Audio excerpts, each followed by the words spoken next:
ஓம் சக்தி. என் அன்பு தங்கமே, உனக்கான மங்களகரமான செய்தியை கூறவே உன் அம்மா நான் வந்துள்ளேன். உன் வீட்டிற்கு புதிய உறவு ஒன்று வரப்போகின்றது. நீ நல்லது மட்டும் நினைத்தால் உனக்கு நடக்கவிருக்கும் அனைத்தும் நல்லதாகவே நடக்கும். உன் விரக்தியை முதலில் தூக்கி எறி. அதுதான் உனக்கு முதல் எதிரி. எல்லா செயல்களிலும் வெற்றி பெற்று கொண்டிருக்க எவராலுமே முடியாது. எல்லோருக்கும் வாழ்வில் வெற்றி தோல்விகள் என்ற ஒன்று உண்டு. அதை எப்படி மன வலிமையோடு கையாளுகிறார்கள் என்பதுதான் குறிப்பிடத்தக்கது. உனக்குள் இருந்து உன்னை ஆக்கிரமித்துள்ள சோர்வு, கவலை, விரக்திகளை தூக்கி எறி. அப்பொழுதுதான் நீ செய்யும் காரியங்களில் முழு கவனத்துடன் உன்னால் செயல்பட முடியும். நேரம் பொன் போன்றது.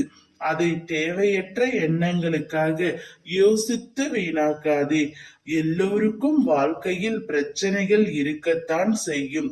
அதையெல்லாம் நீ பொருட்படுத்த கூடாது. சில விஷயங்களை அப்படியே விட்டு விடுவதுதான் நல்லது. உன் பிரச்சனைகளுக்கான தீர்வுகளும் உன்னை சுற்றிதான் உள்ளது. நீ நேசித்த, அதிக பாசம் வைத்த இந்த உறவு என்னை தேடி வருமா என்று ஏங்கி தவித்துக் கொண்டிருந்தாயே. ஓர் உறவு உன்னிடம் கொண்டு வந்து அம்மா நான் சேர்க்க போகின்றேன். இந்த உறவால் நீ மனம் மகிழ்ச்சியும் வாழ்க்கை முழுவதும் சந்தோஷம் உன் வீட்டில் நிறைந்திருக்கும். நீ மட்டுமல்லாமல் உன் வீட்டில் உள்ள அனைவருக்கும் அந்த உறவை இணைக்கும் வண்ணம் நான் செய்ய போகின்றேன். உன்னுடைய வீட்டில் என்னுடைய ஆசீர்வாதத்தால் சுப காரியங்கள் நடக்கவிருக்கின்றது. நான் எப்போதும் உன்னோடு தான் இருக்கின்றேன். நீ செல்லும் இடமெல்லாம் உனக்கு நிகராக நான் வருகின்றேன்.